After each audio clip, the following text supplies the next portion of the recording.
Government Gay, Alex Reynolds series, Book 1. Writer, Fred Hunter, St. Martin's Press, New York, 1997. Narrator, Eric Arst. Dedicated for Joan Edwards, who told me so. Chapter 13. When I put down the receiver, I noticed for the first time that the red light on our answer machine was blinking. I pushed the answer play button and the tape rewound itself, then played the messages. The first was a call from Mr. Dingle, asking where Peter was and why he wasn't at work. The next 4 calls, the caller had hung up without leaving a message. "What is it?" said Mother. "What's going on?" "It's Peter. He didn't make it to work this morning." Mother paused for a moment, and the look on her face was of total disbelief. "He left her almost 2 hours ago, and it hardly takes him any time to get to Oak Street." "I know that," I snapped. "Something's happened to him." "Oh, God, something's happened to him." Mother shook her head resignedly and said, "Well, we've no choice now. We have to call the police and tell them everything." "No!" "Alex, we have no choice. If Peter's missing, we have to call the police." "No, we can't risk it. This has to have something to do with this Russian business, though I don't know why they take Peter." My brain seemed to be functioning at a highly accelerated rate, spewing a lot of information around in my head, but not properly processing anything. As all those thoughts and ideas spun around wildly in my mind, there was one thought that was underlying all others. I didn't want to lose Peter. The past 4 years had been the best in my life. He'd come along when I wasn't looking for anyone and had really not even considered pairing up with anyone in particular. But then Peter entered the scene and changed all that.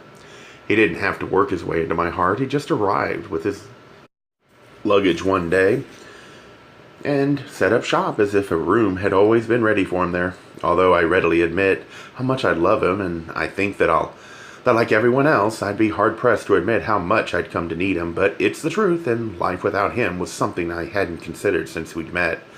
I didn't want to consider it now. "It'll be all right, Alex," said Mother kindly but firmly. She didn't want me giving way to panic. "But why the fuck would they want him? What's the point? He's not the one who got us into this mess. I am, and we've already turned over the damn matchbook. They must know by now we don't still have it." Mother thought for a moment. Her face turned slightly aside from me as she considered the possibilities. I studied her face during the silence she might be holding up, but the worry she was feeling was evident. Her eyes were set and tight as she stared at nothing, the corners of her mouth turned down slightly and the nearest she ever came to a frown. "Perhaps," she said, turning toward me, "perhaps it's a way of keeping us out of it. Maybe they think if they hold Peter, they can keep us from interfering." I was almost hysterical. "We haven't been interfering. We've been trying to give them what they want." Mother clucked her tongue. "We were interfering last night, and that man was killed." "That wasn't our fault. The CIA asked me to meet him." "And we were interfering this morning, playing at being burglars." What idiots we've been. And now look what's happened. We never should have gotten involved in this to begin with.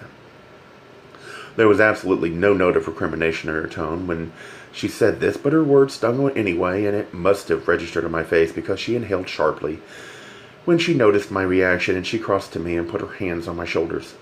"I didn't mean that the way it sounded, darling. None of this was your fault. All I meant was that once we accidentally got involved, we should have told Frank everything, and then stayed the hell out of it and let the professionals handle it." "But we couldn't do that," I said, frustration almost choking my words. "Remember, I had that stupid matchwork without knowing it, and that's what they were after. We couldn't help being involved." "You're right, I know it. I said the same to Frank."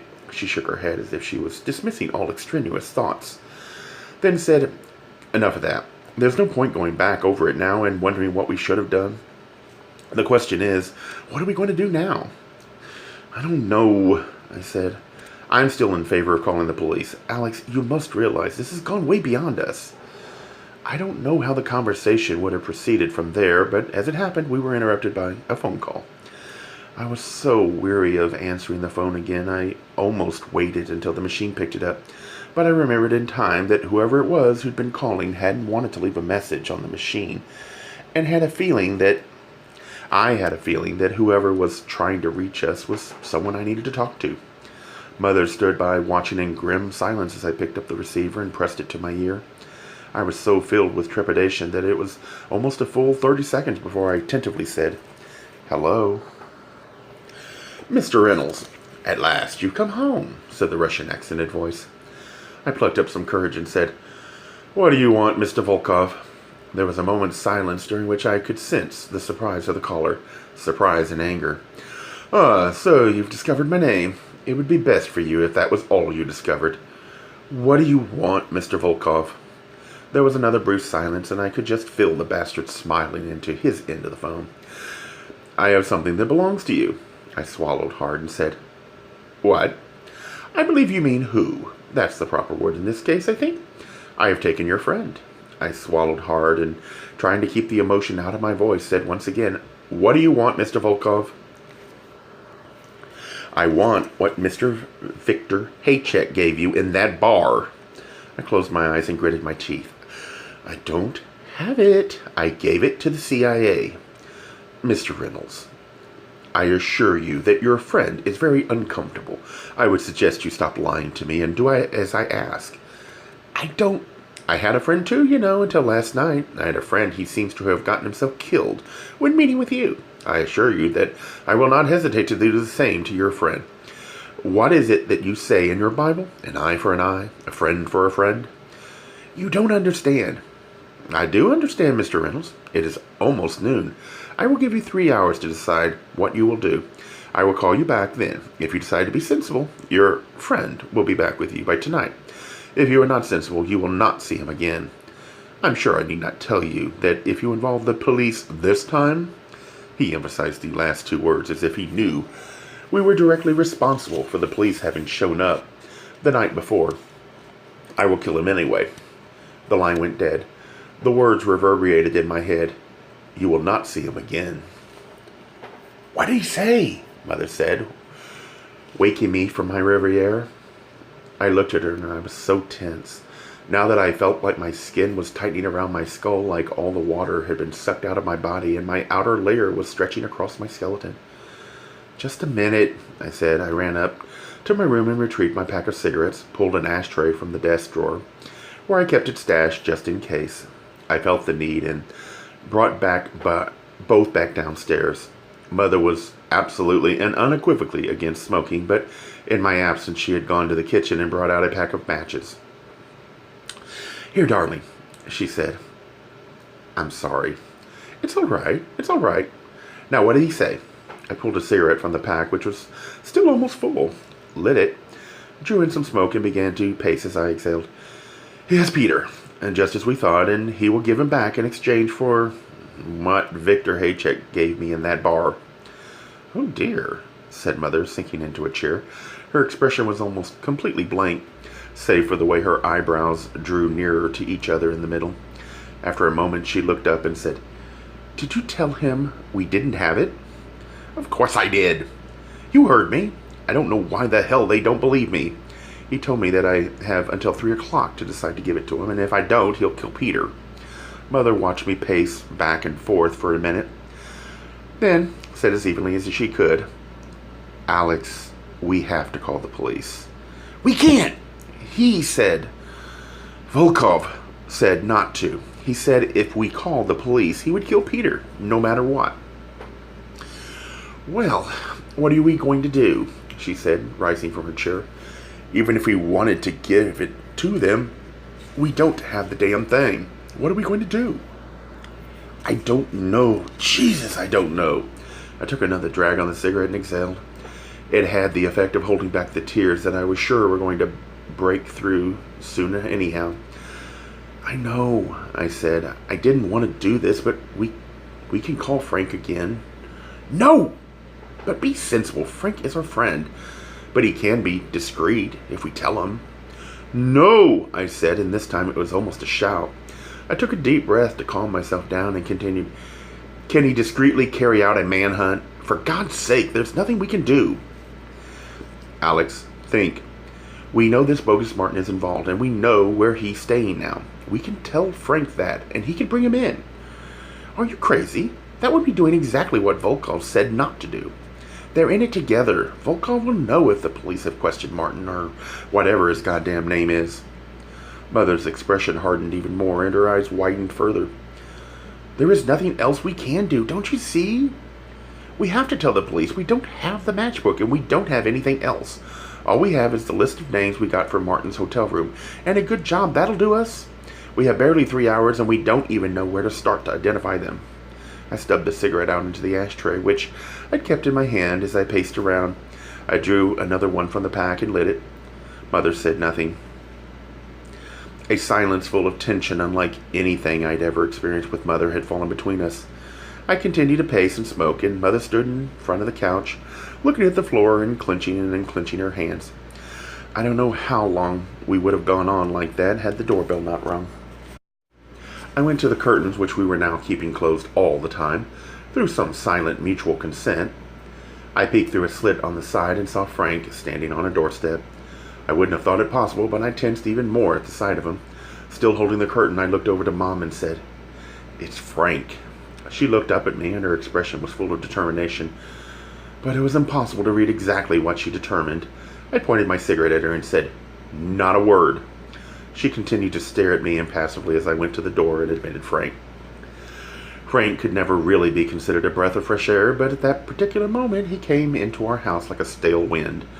Though he exuded his usual determination, he definitely appeared to have been cowed somewhat by whatever it was Mother had said to him.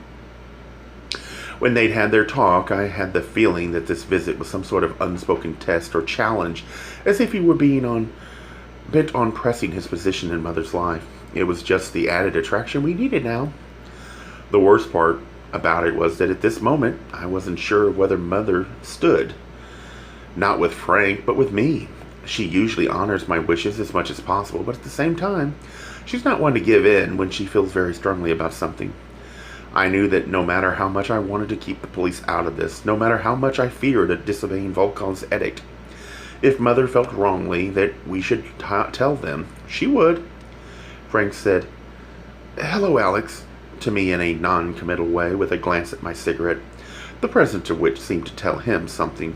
He went to Mother and said, "I'm on my way to area headquarters, and I thought I'd stop by and tell you I got hold of Agent Nelson, the man I'm working with from the CIA, and he said some things that was kind of strange." "What do you mean?" said Mother, raising one eyebrow. "He seemed to know all about you, and he wanted me to convey a message to you." Mother and I glanced at one another nervously. "What would that be?" said Mother, as innocently as she knew how. "He wanted me to tell you that in light of last night's events, he wants you to stay out of it, whatever that may mean." Frank's expression was triumphant as he stared at her, as if he'd caught her out in some sort of lie. It was really the first time since they'd known each other that I could see a touch of what Peter disliked so much about him. I would have given anything to have wiped that look off his face. "What?" said Mother after a beat. "You heard me." I could see it in his face. He knew. He knew a hell of a lot more than we thought he knew, and I was really tempted to blurt out what had happened to Peter and ask him for his help, but that thought was immediately negated by remembering how many times I'd been fooled since this whole thing began, and I didn't want that to happen again, not with Peter's life at stake. Mother glanced over at me, and I could see that she too had noticed the tone of Frank's voice and had come to the same conclusion I had. Her eyes seemed to beseech me for permission to tell him what was happening, but as soon as Frank turned away from me, I glared at her and shook my head rapidly from side to side. From the look on her face, it was clear that she knew the extent of my anxiety on this point, so she kept still. She simply looked at Frank and said, "Well, I'm glad you stopped by with that message," as if she were a hostess who was getting rid of a guest who had stayed a trifle too long. Frank glared at her for a moment, then said, "Sure, yeah, all right."